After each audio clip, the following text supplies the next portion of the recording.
I've often said that gender-affirming care is health care, it is mental health care, and it can actually be suicide prevention care. I think I'm gonna take some medicine so I can kind of like transform into a boy, get surgery. After the surgery, I didn't really feel any better. When it stopped being a thing for adults and it started to be a, let's teach this to kids. Total lie, manipulation, it's gaslighting. Please stop. He's a boy, not a girl. How could she do this to my son? What they're talking about is hormonal therapy or sex reassignment surgery on children. I thought fixing me externally would fix me internally. But of course I was wrong. The fact that the state thinks that they're more important and have a better say in what happens to your child over the actual parent's opinion is egregious. Puberty blockers, surgeries, big money makers for hospitals, for physicians. All I want to do is hold my son. Are you asking me to lie to parents? And he said, yes. This is a weaponized use of a parent's sympathy and caring and concern by the left to destroy your child. Let's tell kids that maybe they can be the opposite sex. Maybe they actually are the opposite sex. It is an evil thing to tell children that happiness lies on the other side of puberty blockers or double mastectomies. The left so badly wants to blur these lines. That's a 5-alarm fire. It's criminal.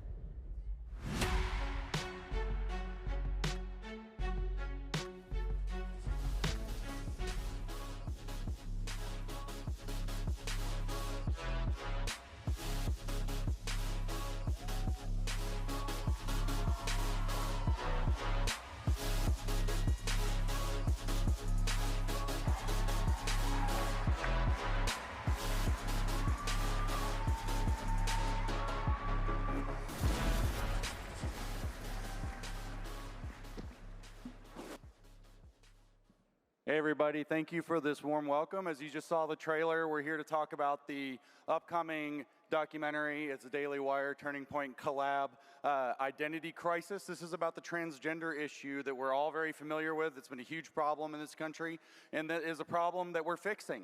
So, you know, the theme of AmFest this year has been very obvious in every speech almost that I've heard. We're all talking about how things are moving in a positive direction because people like you have got involved, have spoken up, and made a difference. And there is no issue on which we are beating the left better than on this issue, the transgender issue. They overplayed their hand, they showed their evil, and we have risen to this challenge and are winning the PR war. But this documentary, which comes out, what was it, January 10th, right? It's going to be streaming on X first on January 10th. This documentary is extremely important because while we are winning the culture war on transgender issues, we have not yet won the legal war.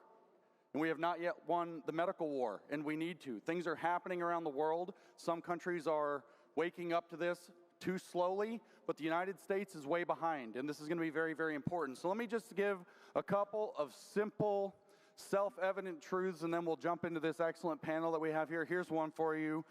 There are men, there are women. They cannot change into the other. This is a very simple truth. You have no reason to be ashamed or afraid to say that. You all know that here. Here's another truth. Gender doesn't exist. Gender is not real. Gender is a state of mind. It's a set of personality beliefs. It is not something you can perform medicine on. Right? And so these are some very important things for us to understand. We also must understand why we have to win the fight for this, and we have to understand why we need to win the medical fight. Because this is, and this is maybe the most important of these truths, this is the greatest child abuse and medical scandal since the Nazis and maybe even child sacrifice cults in the ancient world. And it's our duty to stand up to this and to fight this to the very last everywhere. It's not enough to win the culture war, but we have changed that. So with this movie, share it with your friends, get it out there. Identity Crisis, again, January 10th, you're going to want to watch it. You're going to want to show it to everybody so they can understand the gravity of this issue. But we've made a huge amount of progress changing this, and I think that has a lot to do. I know that Charlie has really encouraged you guys and said that you are the media now. We are the media now, right? So the conservative media has spoken up on this. Conservatives on social media have spoken up on this. We've spoken compassionately, but we've spoken truthfully, firmly, and boldly to end this. And this is an extremely important part. So we've got Mary Margaret Olahan here from Daily Wire, and she's written a wonderful book called D-Trans, telling these crucial stories. And I want to start with you, Mary. I want you to tell everybody how you think the conservative media has changed this issue in America and where that goes forward through 2025. Absolutely. You guys, I'm so happy to be here with you today. Conservative media has never been more important than it's been over the past several years. We've seen conservative media report stories that the legacy media would rather you never, ever, ever heard about. And I'm not just talking about people like Riley Gaines, who broke her story with the Daily Wire. I'm not just talking about the Loudoun County sexual assault scandal, which broke in the Daily Wire, or the millions of stories about parents fighting school boards, parents fighting gender ideology, children being transitioned without their parents' consent. All of these things that broke in places like the Federalist, the Daily Caller, the Daily Signal, the Daily Wire, Fox News. You guys wouldn't have heard about them if these outlets didn't exist. And it's been a really pivotal time in history because legacy media, New York Times, Washington Post, is actively working against all of us to hide the truth about these stories. When it comes to things like the euphemism, gender-affirming care, that was crafted by the left to give to the New York Times so that they can confuse you into thinking that it's somehow caring to push children through irreversible transgender surgeries and hormones. There is nothing caring about gender-affirming care. It's a euphemism and it's a lie. And we have conservative media to thank for exposing that. Thank you. She's absolutely right. We have got to keep leading on this issue. Conservative media has to keep leading on this issue, boldly, unafraid, telling the stories. Before I jump in with you, Chloe, what I want to say very quickly is that while we're winning this war, like I said, in the cultural sphere, we've got to win this in the legal sphere, in the medical sphere. So what I actually want to talk to you, you've told your story a lot of times. I don't want to take away from your story, but I want to hear actually from you. I'm very interested to hear that looking at a 2025 where this issue starts to turn, not just in the culture, but it starts to turn in the medical field. This, you know, maybe Trump's NIH does a systematic review, and all of a sudden these state medical boards have to listen, right? As this issue starts to transform legally, what is that going to mean for people who have been through what you have been through? I think now we're at a point in time where detransitioners or other people who have been hurt by this so-called medicine are going to be vindicated, especially with Trump in office and with RFK and his movement to make America healthy again. I'm really hoping that I can get a meeting with him and that we can make it so that we can seek legal retribution for what we've gone through and also force our providers who did this to us to take care of us, to give us the care that we need and that we deserve after they put us down this mutilative, dangerous path that will affect us for life. There's this lie going around still that these procedures are reversible in some way. The moment that you start on the puberty blockers or the hormones, or once you go through the surgery to get rid of your breast, or you go through the cross-sex mimicry surgeries, you cannot go back. So let me just ask you really quickly, just very unequivocally, so in case RFK is hearing this out there somewhere, in case the CDC director is hearing this, if any of these medical people are listening, just yes or no or whatever, you can add a little bit, whatever you want, just answer this question. Does this so-called gender-affirming butchery actually produce healthy outcomes? Never. There is no such thing as a healthy transition because you cannot actually become the opposite sex. No matter what drugs or what surgeries you get, it only makes you into a disfigured man or woman. These are distressed boys and girls who deserve better than this. Good.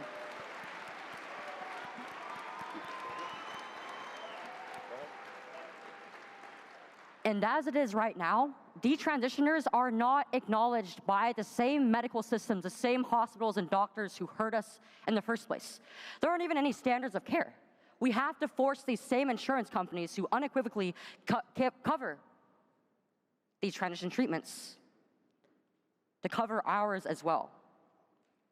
Thank you, Chloe. That's right. Thank you. And I hope they're listening out there. So, Riley, I'm going to tell you a story about Miss Gaines. As you know, Miss Gaines is a competitive swimmer, and she's pretty good at it.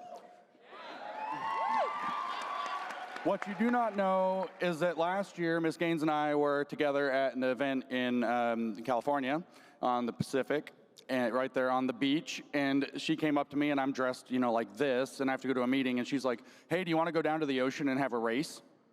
And I was like, no, ma'am, I do not.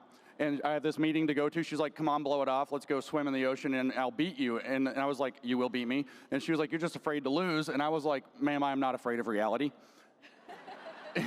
You will beat me soundly, but I am not trans, so I cannot get in a body of water and swim against you. So Riley, with the sports issue, this isn't the medical side, right? With the sports issue, and I do regret not swimming against you, by the way. You would have smoked me if smoke can be in water. But with the sports issue, the same question really, how do you see this changing in 2025, and what will it mean for all these young women in athletics if we can make the push to change this issue meaningfully in America this year?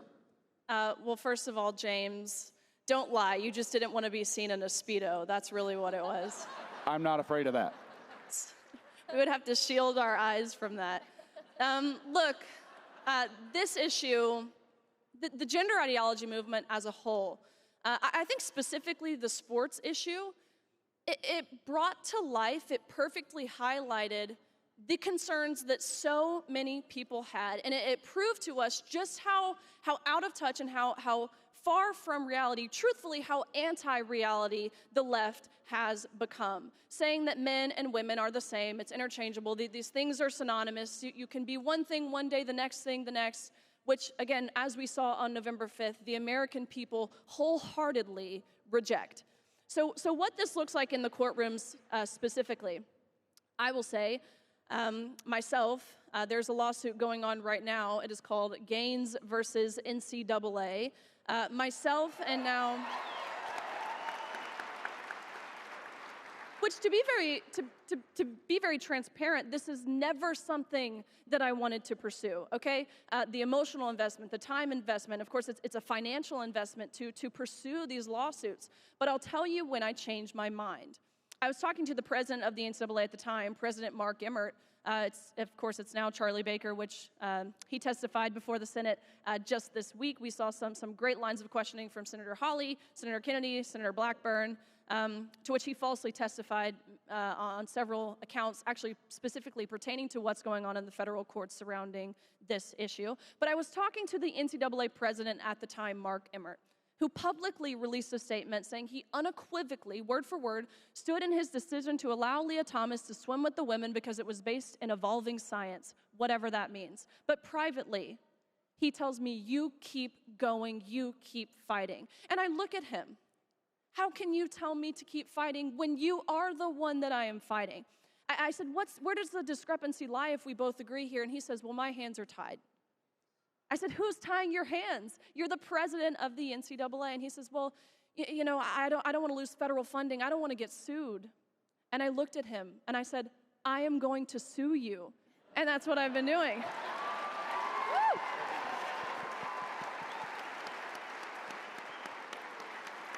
But to speak specifically both at the state and federal level, what we're seeing across the nation. Now 25 states have enacted some sort of fairness in women's sports bill, ultimately protecting the categories of sports on the basis of sex. We've seen 8 states now codify and define the word woman in law. I can't even believe we have to do that, but unfortunately, not only is it necessary, I would argue that it's urgent that we do such. We have seen legislation introduced at the federal level, the Protection of Women and Girls in Sports Act, introduced by Representative Greg Steube, which fell entirely, believe it or not, on party lines, meaning 219 Republicans voted in favor of protecting women and girls in sports, and all 203, every single last one of them, mothers and fathers of their own young daughters, all 203 Democrats voted in opposition of protecting women and girls in sports. Yeah. Beyond disappointing, especially coming from the crowd who claims to be feminist, who claim to protect women's rights. We know what they mean when they say that, and it doesn't actually mean protecting women's rights to equal opportunities, to privacy in locker rooms, to safety in our sports. And so I'm very excited with a new administration, of course, the Trump administration getting into office. It was one of his big issues on his platform, issue number 17, big bold letters, is keep men out of women's sports. He has vowed to, on day one, reverse course from what the Biden-Harris administration has illegally and administratively done. Thank you, Riley. That was fantastic. For those of you, I'm sure you all know, but the Democrats know it's political suicide to step out of line with even one issue. And that's, of course, the strength of our side is that we don't think that way. We allow people to think for themselves, to debate, to have different ideas. And you can see what happens. You get this absolute loss of perspective. You have every single Democrat knowing that they will be primaried if they don't toe the line, voting to say these horrible things to destroy children's lives and to destroy young women's opportunities in sports because their party has become a fascist operation, and we all know that. Now, I need to talk. I want to talk to you about my friend Adam Vina. I've got to know him over the last couple of years through this documentary. I was introduced to him, and Adam, I'm going to embarrass you a minute a little bit, so hold up. I'm sorry. Adam's story is central to this documentary, Identity Crisis. It's one of the most important stories in the documentary, and what Adam's story is, in a simplest way to put it, is that Adam is the truest demonstration that I've seen of a father's love for his child in front of this behemoth, this monster, and not just that, in not just the awful state of California for this issue, but in Los Angeles itself. Okay, so Adam. Thank you, James. Thank you.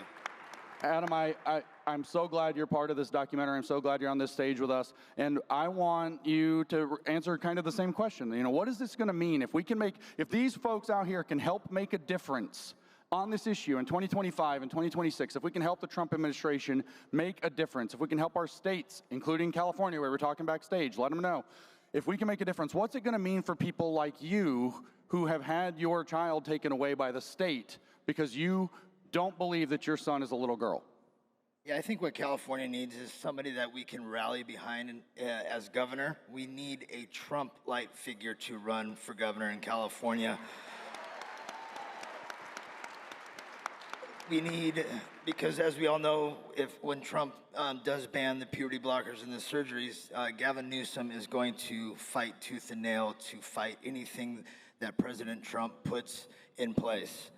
And at this point in California, we have nobody that is sitting back and protecting the children, my son, Jeff's son, a whole other bunch of fathers, kids in the state of California. So we truly need that Trump-like figure that we can all rally behind. Thank you, Adam. That's a very important message. So Californians, get to work.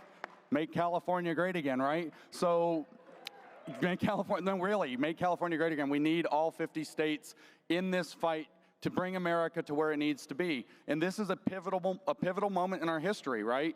This is, we all know, right? Charlie has been extremely good about talking about this throughout the entire conference, that we have had a win that we did not deserve, that we have been graced with a respite from the Democratic tyranny that we've been facing. And now we have 2 and 4 years that we must make use of. We must show our gratitude. We must celebrate. But even though it's a new dawn in America, and I'll give you guys the rest of the year for the Christmas holiday, even though it's a new dawn in America, it's Monday morning and we've got a long work week ahead of us, right? So I want to turn the attention for the rest of the panel. We've got a few minutes left. I want to hear from each one of you in terms of how this documentary is going to be an important thing to bring into the year in this new 2025 for this new administration, for the culture, however, that's actually going to be the ones taking to social media, raising these points, and changing this issue, again, legally and medically, not just in the culture war. So let's start with you, Riley. This documentary, being a part of it, of course, is so special to me, being able to continue to tell not just my experience, but please hear me when I say this. It's not unique anymore. When I talk about my story, I am sharing the story of hundreds and truly thousands of women who have lost out on roster spots or podium finishes or trophies or medals and been exploited and exposed to in locker rooms, women who have been injured in their sports. I speak for so many of us, and that's what I think, truthfully, the key component to this. I hear from people every single day who tells me, this isn't going to happen to me. It's not going to happen to my family. I live in Tennessee. It couldn't possibly happen to me.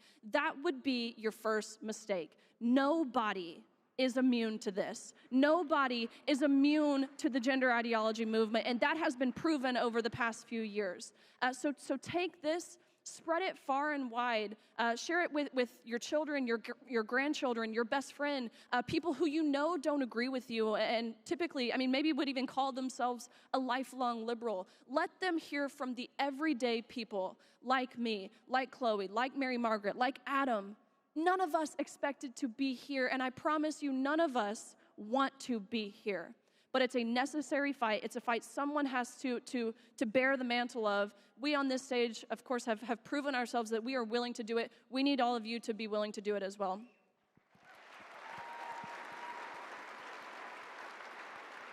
Okay, Adam, I want to hear from you. What does this documentary mean to you, to regular people out there? You know, what does it mean to have this out there for people?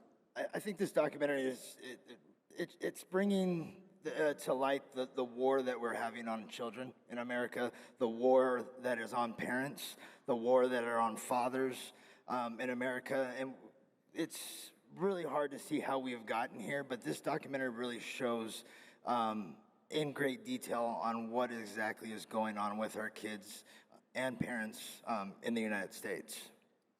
Thank you, Adam. Last night I went to Shabbat dinner, and the entire message that was given was all about how the family, since you bring up the war on families and parents, the family itself is the foundation of society. This is such an important message for us to be pushing in this time, and I'm glad that, that you are a very real symbol of that, Adam. Mary Margaret, same question, really. What does this documentary present as an opportunity, especially for the conservative media, to follow up with it? Yeah, I think everyone should watch this for many reasons, but one is that on no other issue than gender ideology has it been so apparent that the truth will set us free. Looking at the truth of this issue, no one is going to support pushing kids down this path. This is a very raw documentary, I'm warning you right now. There's some really brutal images in it, but you need to see them, and you need to show them to other people. You need to help people understand the reality of what we're talking about here. Because no one hears Chloe's story and thinks, yes, we should be pushing children down that path.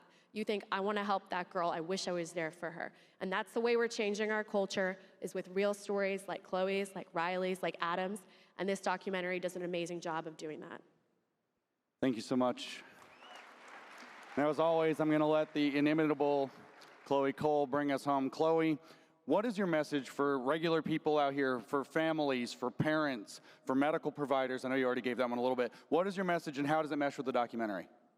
Well, first, I want to address you, Adam. Every time I hear your story, it's incredibly heartbreaking for me because it makes me think of my own parents and what they went through. And you and your son deserve so much better than the cards that you have been given. But your love for your son and the efforts you make for him will not be in vain. God will use it for good. And that goes to all of the parents, all the families, all the friends out here, to people who are struggling with these feelings around their body or with the process of questioning their gender identity or questioning detransition. It's not going to be an easy battle, but you have to keep going for them. That goes for every single one of us. We all have a role in this fight for reality, for our true identities as men and women, as unique and beautiful as we are. There are times when it might seem hopeless, but in just the past few years that this movement has been going, it's moved so quickly, and there is so much hope. There is so much for us to look for. There is so much for us to look forward to. That being said, we cannot just look at our achievements of the past and just assume that it's all over, that we don't have to do anything anymore, because there's so much work still on the table. So we have to continue to fight until the very end, until this ideology is no longer infecting our institutions and no more children are being harmed by their doctors, by their counselors, by these irresponsible adults who think that they can get in between children and their parents who love them and know them best. Give it up for the panel. Go see Identity Crisis, January 10th, Daily Wire and Turning Point USA. Let's hear it. Thank you.